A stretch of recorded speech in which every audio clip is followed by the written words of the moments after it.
welcome. This is a webinar that's going to be looking at Geneva perspectives on what's on the work of the G20 Interfaith Forum. We're very grateful to welcome you here. We're very grateful to have with us a number of distinguished participants. Let me mention them briefly, and they will also put their names and titles up as they are speaking. And my name is Durham. I'm the president of the G20 Interfaith Forum Association. And to my right is Catherine Marshall, who is the vice president. She's also a senior fellow at the Berkeley Center at Georgetown, the executive director of the World Faiths Development Dialogue. We have Ibrahim Salama, who is the chief of the Human Rights Treaties branch of the Office of the United Nations High Commissioner for Human Rights. And on screen, we have Michael Wiener, who works with him and is at the Office of the UN High Commissioner for Human Rights. To Ibrahim's left is Maria Lucia Urbe, the Executive Director of the Ethics Education for Children of Arigato International. Then on screen, we have Donna Umaid, who is the Chief Executive of the Interfaith Alliance for Safer Communities. And working with her and with us here in Geneva is Faraz Hashimi, also with the Interfaith Alliance. And then Sarah Hess, who is here with us from the World Health Organization. So this, of course, does not exhaust the range of organizations that we could be talking to here in Geneva, but it's a very interesting and distinguished group. So we're very grateful to have them with us. Let me just say a word initially about the G20 Interfaith Forum. This is an organization that has been in existence for about 10 years. We've done events with each successive G20 forum, with each G20 summit, starting in Australia and then in Turkey. I won't try to name all the countries, but we've been very fortunate to hold events each year.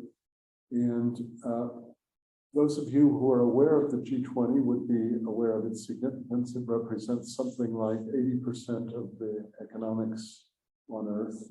And it has been highly focused on economic issues. It came really to the fore after the 2008-2009 crash. And so there's always been with the G20 a special focus on economic issues.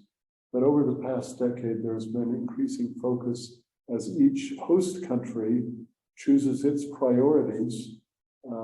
There's been a tendency to pick major priorities that align, among other things, with the UN Sustainable Development Goals. And so that is, since those goals in turn line up with many of the major concerns of religious communities worldwide historically, this has really opened up the field and the importance of finding ways for religious voices to find ways to have input into global processes.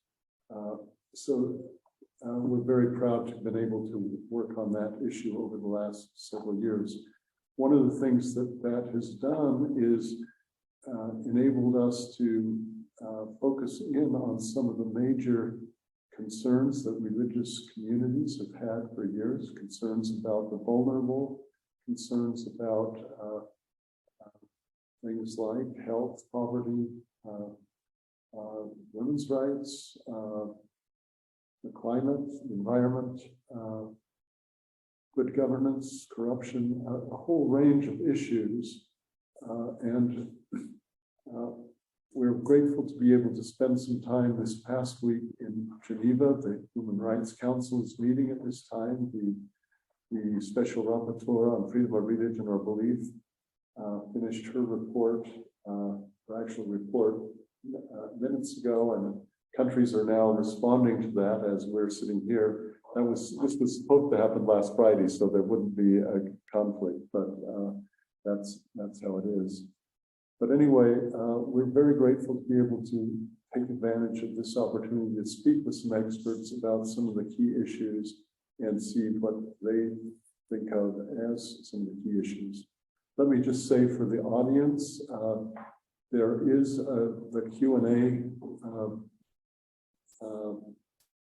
little box at the bottom of your screen. If you have questions you'd like to direct to the panel, please write them in the Q&A box, and we will try to get as many of those as we can.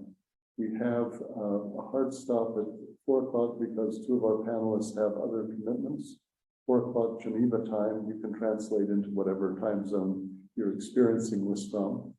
But with that little bit of information, let me turn the time over first to Catherine Marshall, who is, as I said, the Vice President of the G20 Interfaith Forum Association and widely known for her work on religion and development. Thank you, Cole. Well, this meeting here takes place between 2 important events. In December, in Abu Dhabi, the G20 Interfaith Forum met, and very much in the time of crisis that we're living. But our hosts was the United Arab Emirates, and we focused very much there on this question of vulnerability. We're also looking to a meeting in India in May in New Delhi, where we will be pursuing our interest in these issues.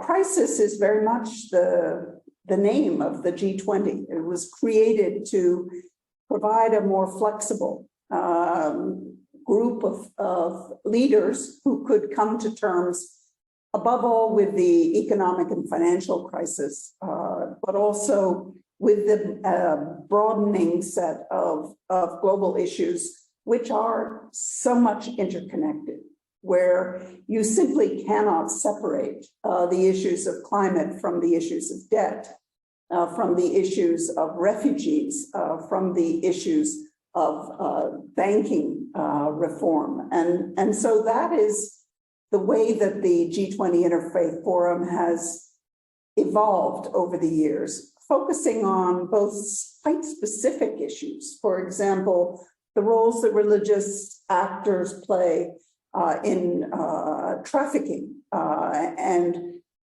building on the momentum of the religious leadership on issues of poor country debt, which has now emerged as one of the central global issues that we face. So over the years, we have both continuity in the issues that we are examining, but also the issues of the moment, which is, I think, very much the spirit of the G20. So we've summarized our agenda as 4 C's. 3 of the C's are very well known, are very much on the agenda. They are the COVID crisis, the pandemic preparedness.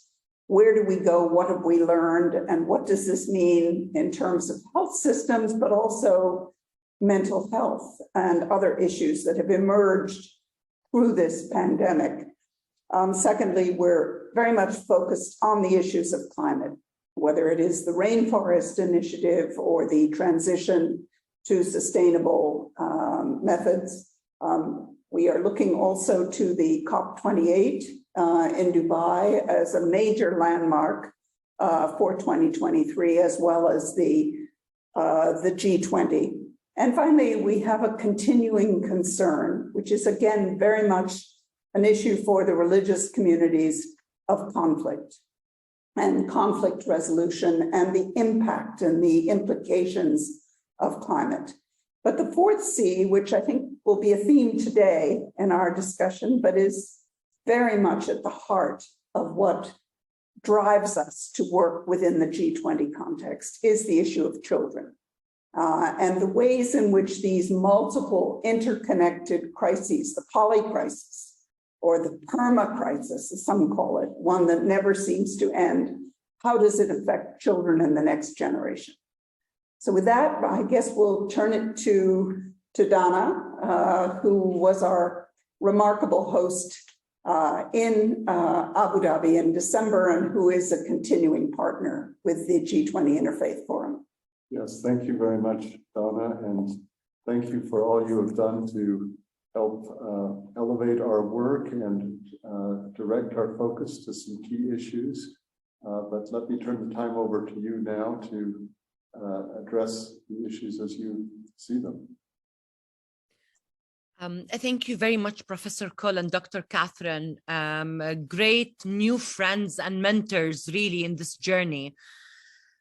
Just a bit about the Interfaith Alliance. We are a global network of advocates from civil society and faith communities, and we have gladly come to this partnership with Professor Cole and Catherine and the F20 Forum because we believe in their mission and what they are trying to achieve and what they've been doing in the past years. And we have come to learn more about them and to befriend them and to understand more and more what role can we play as civil society in this journey. Our main mission is to empower faith leaders so that they can better ensure safety and security of the most vulnerable members of the community.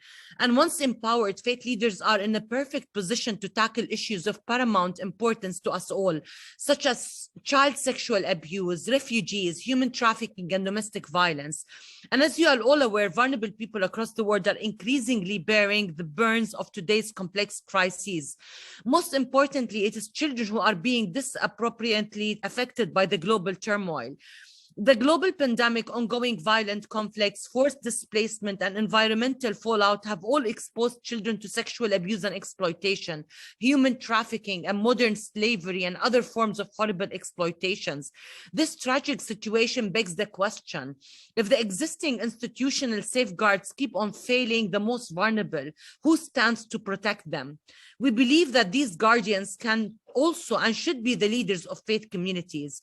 Throughout history and today, faith leaders are in the unique position of trust in their communities. And this trust allows faith leaders to play a crucial role in protecting the dignity of children in three significant ways. First, by increasing awareness of the risks for both children and their parents. Second, by providing counseling and support to victims and their families. And third, by encouraging victims to come forward and report to the authorities.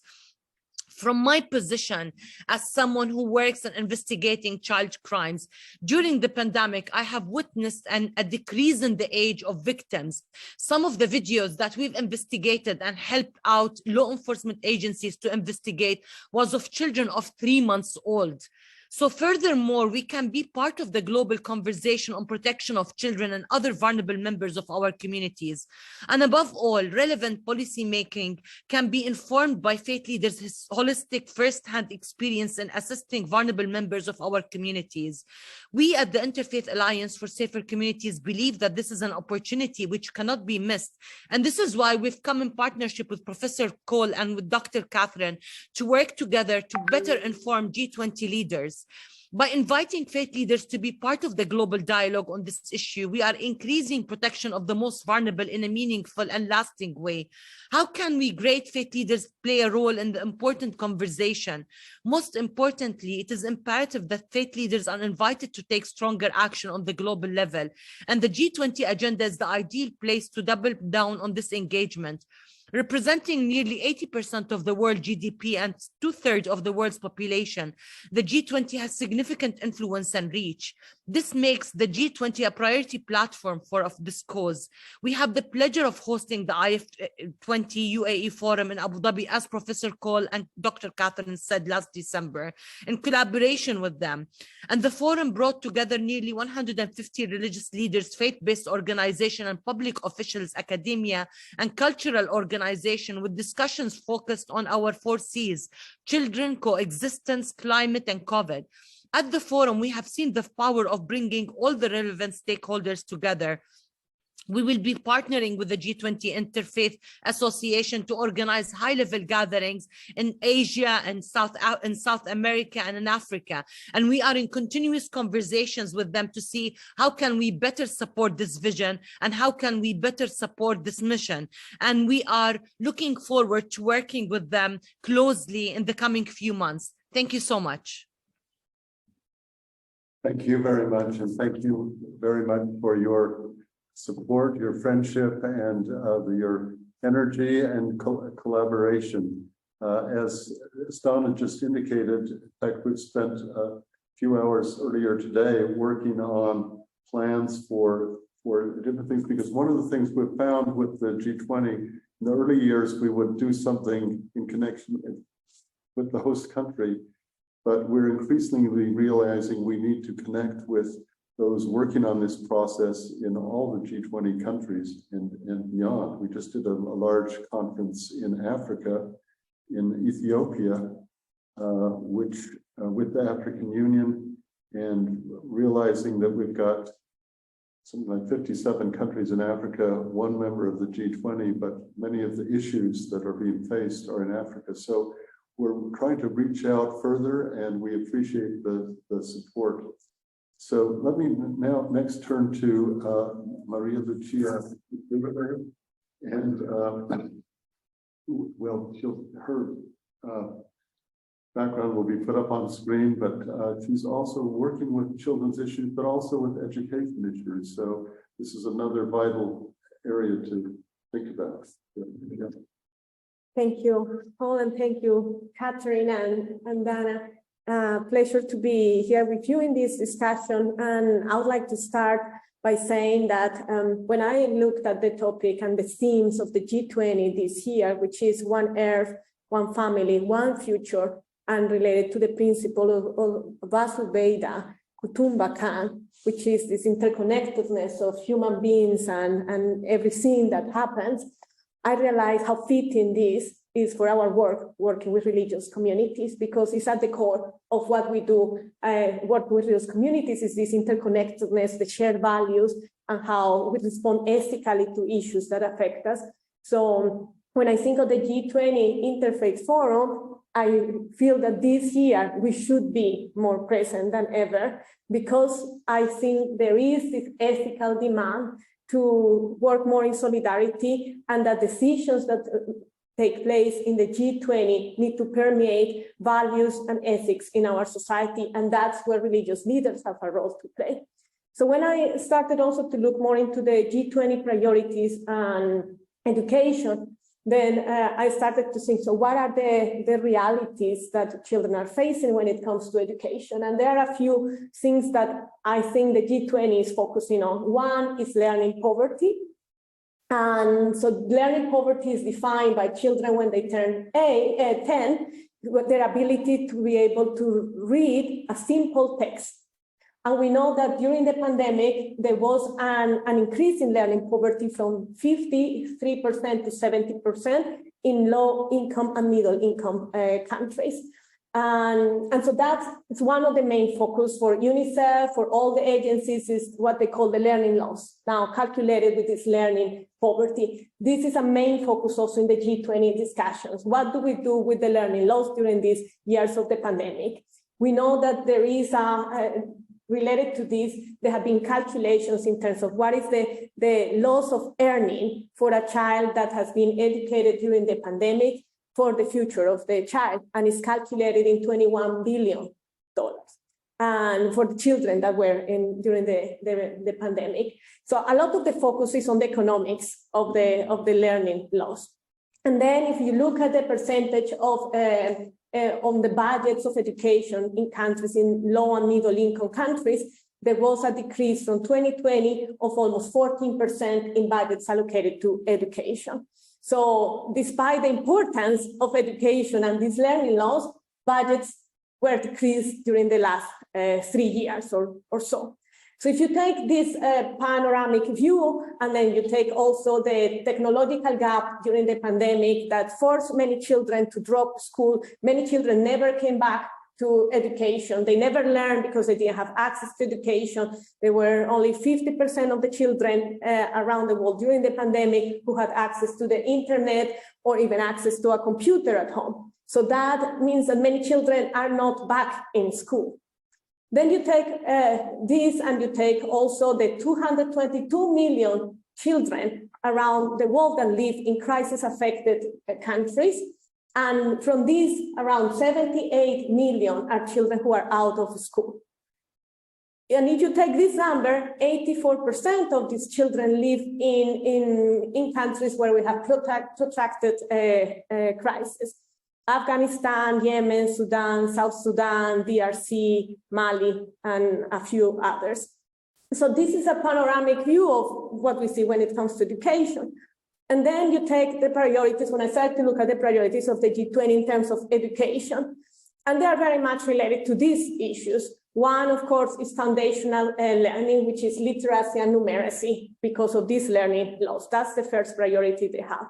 The second priority is about technological issues, so blended learning and how to make it more inclusive for everyone. And the third is about lifelong learning, capacities and lifelong learning. So this is what they are talking about, you know, what do you do in after school? How do you build other capacities in maybe in adults, not necessarily in children? And the fourth is building partnerships around these topics. There is a principle that has maybe led the discussions with the G20 group on education, is that we also need to prepare children and young people to the future. And what are the skills that are necessary in the 21st century for children to be prepared to address these challenges as the one that we are facing now. So when I think of what's the role of faith communities and, you know, the gaps and how we can utilize the G20 Interfaith Forum for this, I think of 4 particular points, or 3, but the main one is that religious institutions play an important role in education. We know particularly the Catholic Church. I mean, it's said that the Catholic Church is the 3rd largest provider of education after India and China, and that they reach almost 65 million children, and half of these children that study in Catholic schools are in Africa. And of course, that doesn't count, you know, many other institutions, informal education, centers for adoption, and others that the Catholic Church has. But we also know that with the whole religious institutions, sometimes in countries, they account to 25% of the private education. In Pakistan, 10% of madrasas that are registered are, 10% of the education take place in madrasas. And there are those that are registered, others that are not. So the central role that religious institutions play in providing recommendations, but also receiving recommendations. So due to access and reach that these institutions have, but also we know that in some cases, the education that is provided in religious institutions is not respectful of the religions of the other in terms of content and form. Sometimes there is discrimination that comes in these religious institutions. So how do we approach this when they are key players in education and where they influence in many settings where they are? So that's maybe one thing that I think we should think more. We also know that if there are not religious institutions providing education, we know that religions play an important role in setting standards and, of course, setting norms when it comes to education, either encouraging education or discouraging girls, for example, to enter education. So the role is significant and it's critical that in our G20 interfaith discussions, we bring these religious institutions on board in the thinking. The second point I want to raise is about mental health issues during the pandemic.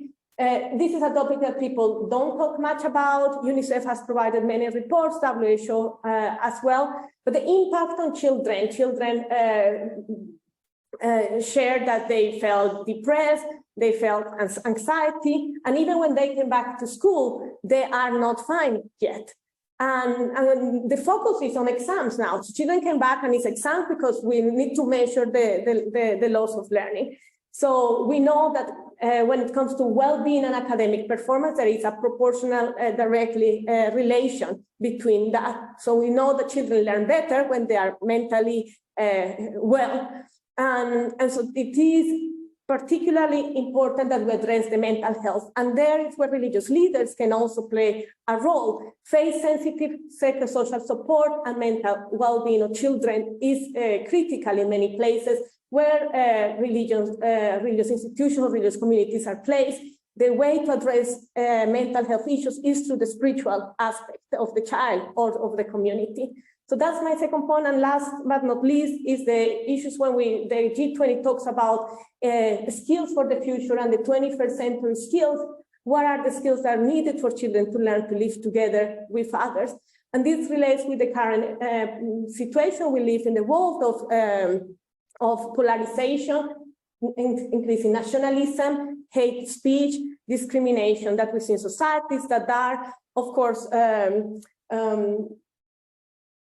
in a way intersected with the political dimension. So there are political systems that embrace this polarization, and it is condoned in many cases by religious communities. So what is the environment that children grow in, and how we provide education that addresses this? Is ethics education, is interfaith learning that children need, and where we can see that faith communities need to stand up for interfaith education, that this needs to happen in religious education or religious-based institutions, but also in general in the education system. If we are to prepare children for the future, we need more of interfaith learning in schools and in communities.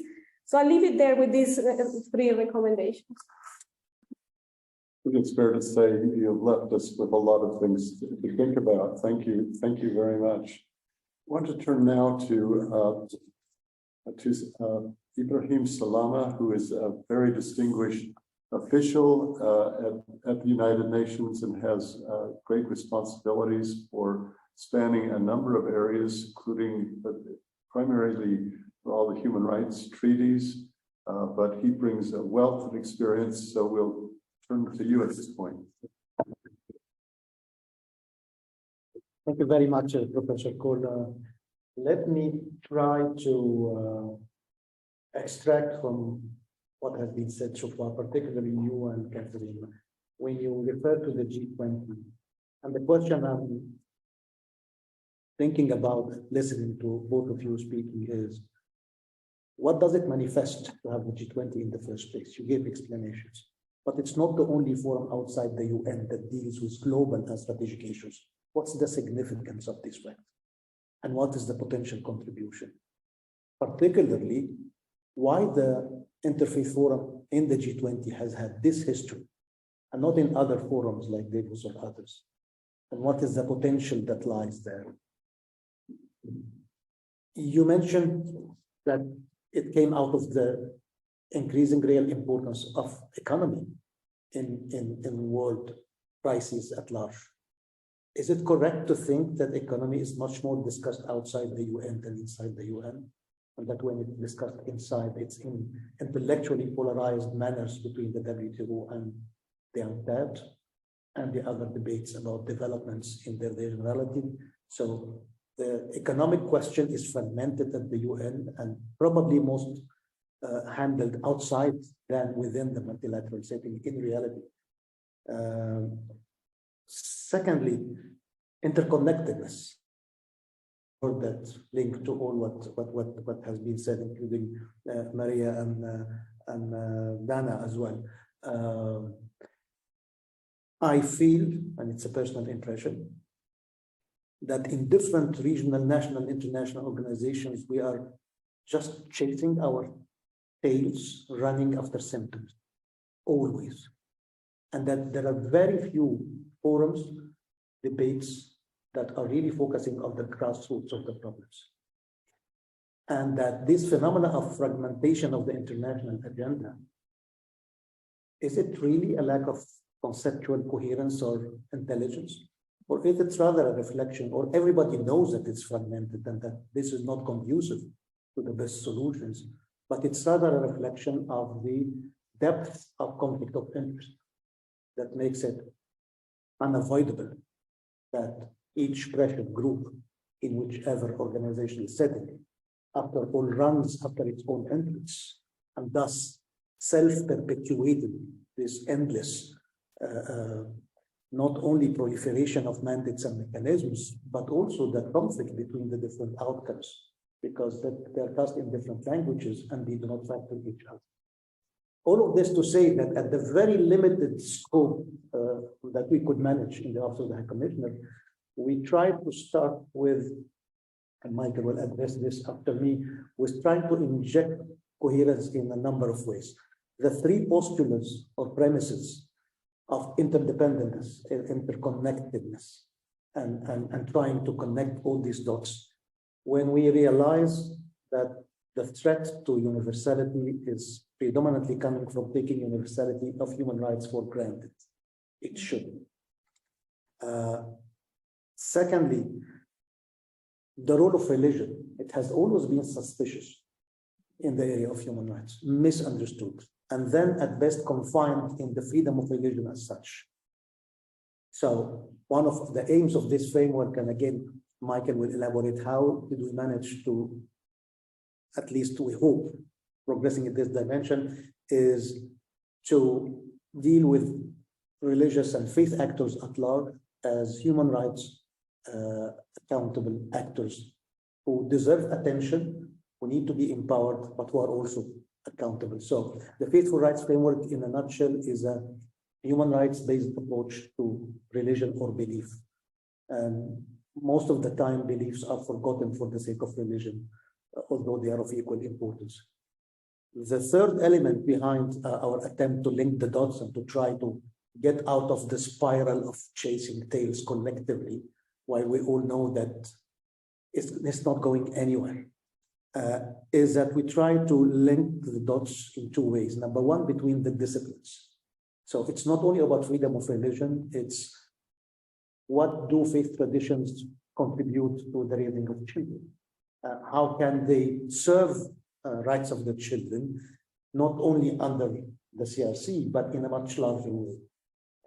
How can faith actors, again, grassroots, put the seeds at the very beginning of the religious pluralism and diversity?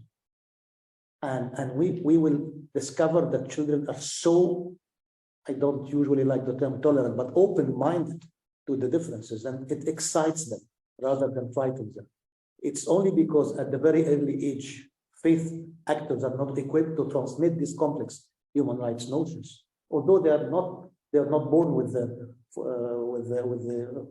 UDHR, and they're not coming only from the Western culture, not at all, but they are deeply entrenched. And the second way in which we try to link the dots, and here I want to praise your work, Maria, personally, and Arigato, because your work on faith actors and their contribution to children's rights was one of the pillars of the Faithful Rights Framework. Not only we are trying to connect the dots between disciplines, but also to stop a very popular exercise internationally, which is to reinvent the wheel.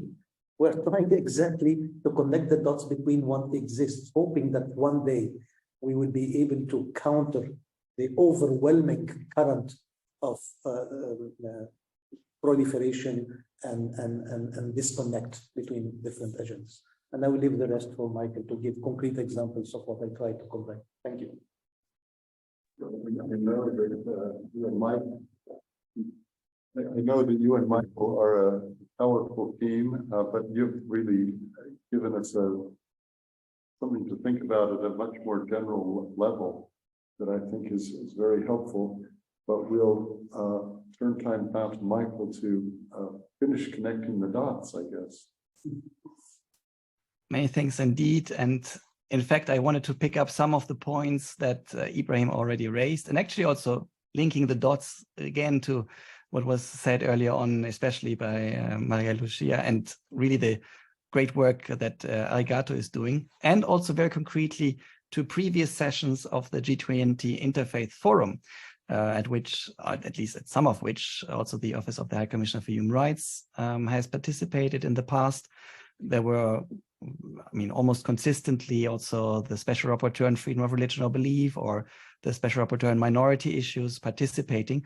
And let me just, again, going back to the 4 C's that you have identified, conflict, children, climate, and COVID, which I find very catchy and nice, comprehensive. So that's perhaps the 5th C that you could put as an overarching C above all that. And each of these 4 C's, let me just highlight very briefly the linkages to also what Ibrahim was alluding to earlier on, to faithful rights. So conflict, and here I think the question of incitement to hatred and violence comes up every now and then. And that already a couple of years ago, and let's go back to 2018, to the Buenos Aires Interfaith Conference that you organized ahead of the G20 summit. And there, and actually also the year afterwards in Tokyo, there was a recommendation from the G20 Interfaith Forum, and I quote, that G20 countries should support the UN-based initiative to reduce incitement to hatred by supporting religious leaders and faith-based actors in fulfilling their human rights responsibilities, as summarized in the Beirut Declaration and the 18 commitments on faith for rights, unquote. I think this is a very pertinent, very concrete and relevant recommendation emanating from these two interfaith forums in Buenos Aires and Tokyo. And actually together also with Cole, for example, I remember you briefed us in Rabat in 2017 already about the G20 Interfaith Forum and the way you are shaping and framing the discussions ahead of the G20 summits. So I think, again, a very concrete and positive impact. By the way, also the former High Commissioner Michelle Bachelet, in her statement to the G20 Interfaith Forum in Bologna in 2021, also highlighted these and also the continuity of your annual discussions. At least by then it was really on an annual basis in the host country. So we have to see how this pans out in the future. But she also highlighted this very concretely in Bologna. And also I remember vividly the panel discussion on minority rights that I moderated in Bologna, including the Special Rapporteur on Minority Issues and a host of religious leaders, of faith-based actors, very concretely also talking from various regions of the world, the impact of various policies, of legislation, of discrimination ingrained in the national levels. And if we go to the second C, the children, what Maria and Ibrahim already mentioned earlier on, the big study that Algatu and UNICEF did just in 2020 or 19, I think. Again, very concretely, and there we also brought in Faith for Rights as a concrete way of shaping the discussion so that it doesn't get lost in generalities and wishful thinking, but really to have concrete actions on the ground for children. And there, let me just give you one concrete example, which again was also highlighted by former High Commissioner Michelle Bachelet, the engagement in Cyprus, where the 18 commitments on faith for rights were actually translated by the religious track of the Cyprus peace process into Greek and Turkish, so that it can be used at the grassroots, including with children, with youth, with women, with interfaith groups across the green line, the divided island. So I think something, again, very concrete and not framed and limited to high-level events where religious leaders come together and do nice statements, but what really counts is obviously what happens on the ground. The third C I wanted to flag, children, again, very much linked to then the fourth C, which is, the climate change. Climate, exactly. There we have obviously the link of intergenerational climate justice, which is a term that we, and obviously inspired by faith-based actors, are very much preferring to the standard term of climate change. I mean, climate change sounds much too nice, much too positive. Who can be against change? But intergenerational climate justice or crisis sounds a bit more urgent, as it is, as we can all witness around the world.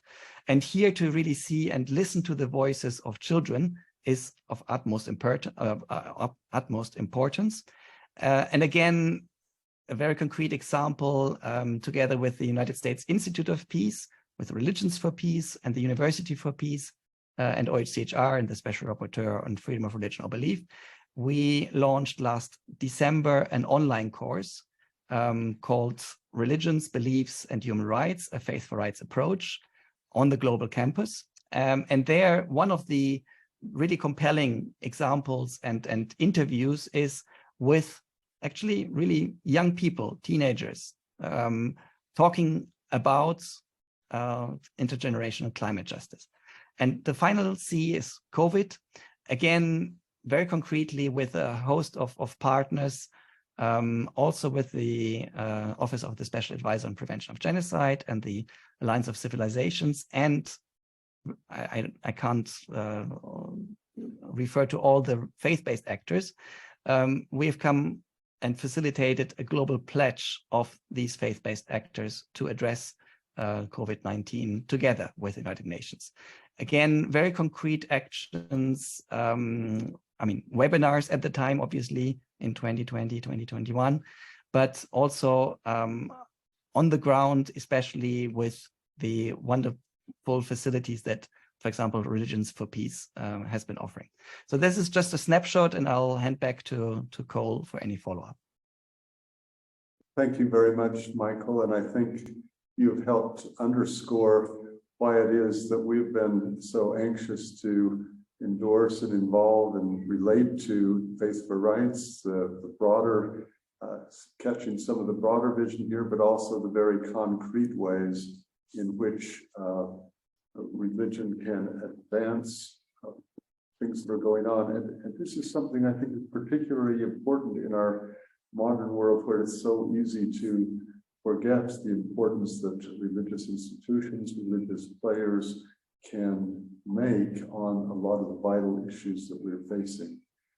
Well, let me now turn to Sarah Hess with the World Health Organization, yet another area where there are many opportunities. So, Sarah. Thank you very much, Professor Cole, and thank you also to the other panelists.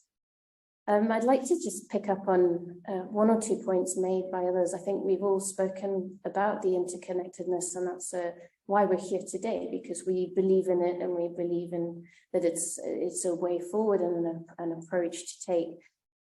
We also talked a lot just before this meeting started. We had the opportunity to share as a group. We talked a lot about fragmentation, and I think that this is a real danger in these, as we try to be interconnected and as we try to work together. The fragmentation is something that we see at all levels and within many different disciplines. And I think it's something that really we need to be aware of as a real risk. I work for the World Health Organization, and I think one of the things that we like to consider and talk about is that for many of the crises that we have mentioned today as a group, health is inextricably linked to these crises. So it is an outcome, an impact, whether we're talking about conflict or an infectious disease outbreak like COVID, or we talk about social inequality, even education. It's all linked to health. And when you mentioned trying to connect the dots across different disciplines and find a common path where we're not chasing our own tails and our own silos, I think health is one of those common objectives. There are others, but I think health is one of those common objectives around which we can coalesce as a global community with global objectives and global values. And I think that this is the critical time to be having these conversations. And I think that this is a role where the G20 could have a large stake to play. When you also mentioned, Ibrahim, actually, when you speak about the engagement of faith partners, there's often suspicion within the UN, or it's misunderstood, and it's something that we face all the time. When I talk to colleagues about some of the work that I do and engaging faith partners in the COVID response, there the reaction I get is, oh yes, a very important constituent, religious leaders. They're very influential. And when they took the vaccine, many of the followers did too. And that's about where the understanding stops.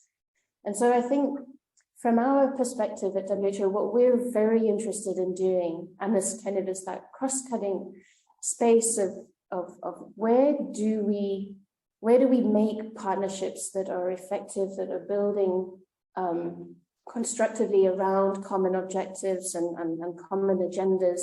How do we do it in a way that increases efficiencies, so that we're not working in our silos? And for us, that's going to start a lot with some internal learnings as well about what the faith system is as a system. It's not just religious leaders and followers, which is very much what our secular colleagues believe it is, but it really is, as you mentioned, Maria, providing education and, you know, importantly for WHO, providing health services around the world, providing social support, mental health. And so I think there's a great opportunity among secular organizations, as well as among member states and governments, to learn what the faith community is as a system, and therefore build partnerships that are commensurate with that complexity and with that scope and influence. And maybe this is something that the G20 could take up and take forward. And I think I'll leave it there. I know we're short on time and we need to get to some questions, but thank you for that. Well, thank you very much. I think that, you know, one of the challenges is learning how to build more effective partnerships and to do it in non-naive ways, because it's not a perfectly bright picture. I mean, sometimes religion can be the problem as well as the solution. One of the examples I learned from Catherine is Ebola.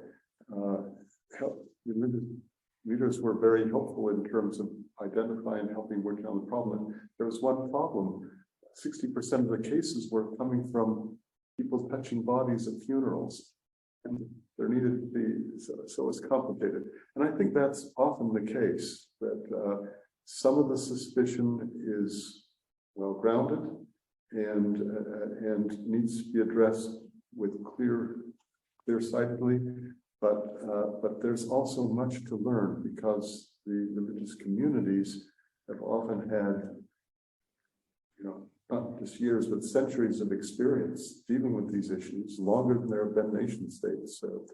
So I think that's worth thinking about. There are so many things that I could ask myself, but we do have a question from a person from Bangladesh who states the following dilemma, and it would be interesting to see what our panel thinks about this. You all know that millions of refugees are staying in Cox's Bazar, Bangladesh. Lots of children and youth and adolescent girls who need safety and health services. But unfortunately, the UN cut their budget for Rohingya refugees' food and security facilities. Is this decision right? Just what do we do about it? I think we're all troubled by things like this. I don't know if what we really need is a magic economic wand, which none of us have, right? But I don't know if any of you have thoughts in relation to this. I think one of the persisting issues over the years that the G20 Interfaith Forum has focused on is the forced migration issues and the moral catastrophes, I think, that are associated with them, which reflect both conflict, but also the inequalities in the world and some of the issues of prejudice that we have heard from each one of the panelists here. So the Rohingya situation in Bangladesh is perhaps one of the more dramatic issues, and the fact that it does come down to budget is a tragedy. I mean, the crisis really erupted more seriously. It's been going on for a long time in 2017. And as we looked at it at that time, it seemed inconceivable that more than 1 million people would be sitting in refugee camps in Cox's Bazar. And yet we're in 2023 and there seems to be almost no prospect for a durable, sustainable solution. So it certainly concentrates our mind, and we very much see the moral, but also the very practical roles that religious communities play in dealing with a community like this one as belonging at the table, belonging with both ideas, but also with resources and with conviction at the sort of global table that the G20 represents. Well, the issues are really massive. I was listening to the education things that Maria Lucia outlined so well, but they're all part of these larger things. I'm looking at the clock and realizing that Ibrahim needs to leave soon, but maybe you have a parting word of wisdom for us on these issues. Well, my final reflection is that the external reflection forums, including the G20, particularly outside of its intergovernmental nexus or periphery and the Faith Actors Forum, are among the spaces where a coherent vision could be set because there's no conflict of interest. And here I would hope that the steps taken, and that Michael reminded us of some positions already taken in previous sessions, that maybe through the next meeting in New Delhi, there are ideas that link much more properly. Maybe we don't need to use the terms that divide, like a convention on the right to development. We were talking about it before. I know how many eyebrows it would raise among diplomats, but at least the ingredients, not the boxes.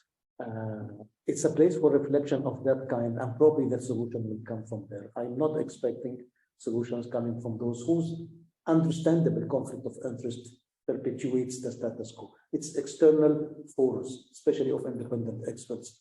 That is probably our last hope. So it looks like Donna Umaid had to leave already. I don't know if you would like to say anything on her behalf as a final comment. I think basically the most important thing is basically like-minded organizations. We need to keep working together in a very coordinated way so that we can have strong recommendations and strong messages go out to policymakers. That's the most important thing. Well, yeah, thank you very much, and thank you for what your organization is providing and helping us do in terms of carrying forward. One of my favorite statements, I think, is that we should not chase our own tails in our own silos. So it's a sort of a combination thing. Catherine. I think there have been many ideas in this panel that we should be picking up on. The one that I want to highlight is what Sarah was focusing on in terms of the simple effort of trying to build and to encourage more sophisticated, more thoughtful understandings of what we mean by this world of religion. And as she describes it, the religious system.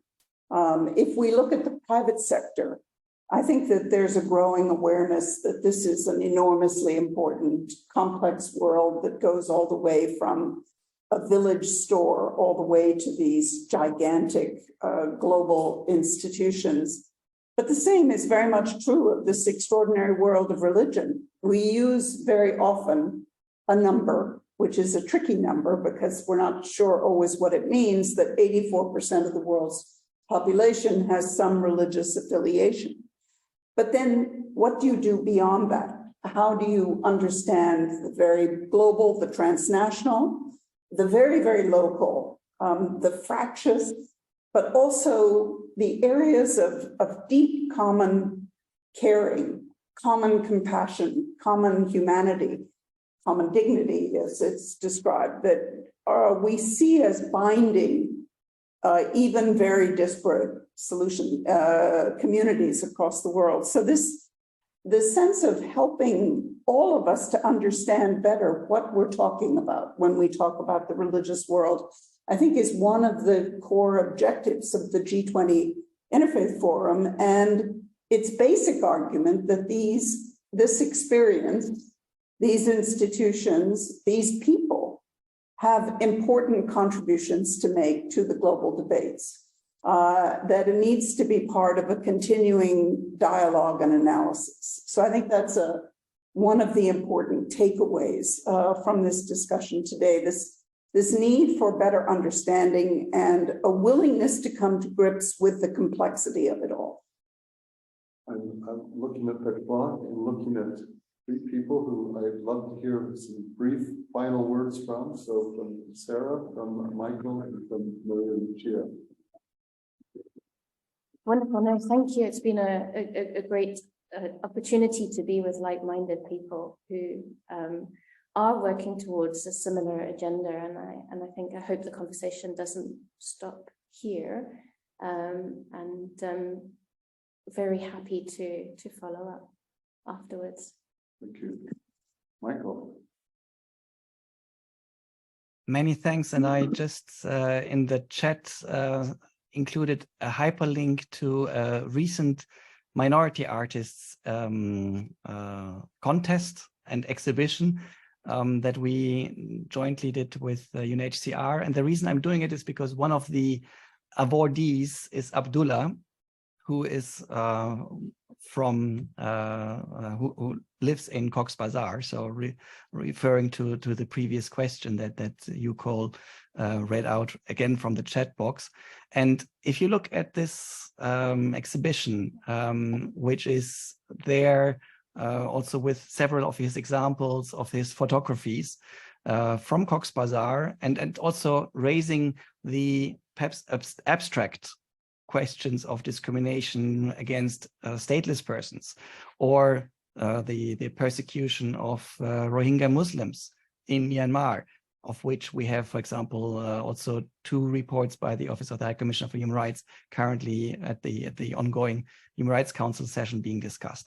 And the final point, again, to make it very concrete, we have also until mid-May the 2nd edition of this minority artists contest open for all artists with a minority frame and with a focus on intersectionality. So again, a possibility of speaking, learning from the various minority communities, obviously including religious or belief minorities. Back to you, Cole. Yes, maybe want to focus more on, I like what you said, that this external fora is where creativity and maybe better ideas and recommendations emerge, but how do we bring them to the policy recommendations and to the ears of the policymakers? And I think that's where I would like us to see more when it comes to partnerships and how we build that. And you said, Cole, that it's important that we work with, this interfaith field is also very broad and sometimes competitive. And I think we need to work better together. Looking at India coming up in May, the discussion in there, how do we engage, for example, maybe local governments in India that are more willing to speak about issues of religion? Maybe not at the state level, at the national level, but there are some states where this is possible. UN agencies in India that know the importance of interacting with religious communities, they should be at the table with us talking. And I think apart from that, there are other platforms, right? There is PART, Religions for Peace has many religious leaders that can be influential in the discussions. And I think we need to work with those. We need in India to maybe have key critical religious leaders that might have an influence in some government topics and discussions, maybe not in the whole agenda, but some entry points. And I think we need to identify them now so that we make India gathering where we have an emerging and innovative recommendation, but with some legs into the G20. So that would be my last. So I'm afraid we're out of time, but I would like to thank again our participants here. I think we've learned a great deal. I want to just signal to those who are listening to watch the G20 Interfaith website. It's g20interfaith.org. Very easy to find. There are a lot of things going on, and this webinar is one of many. I think it attests why we have such great respect for the people working here. We know the sort of the super competence of people dealing with the very complex issues here, and we're grateful that you would spend some time sharing your time and thoughts with us. Thank you very much.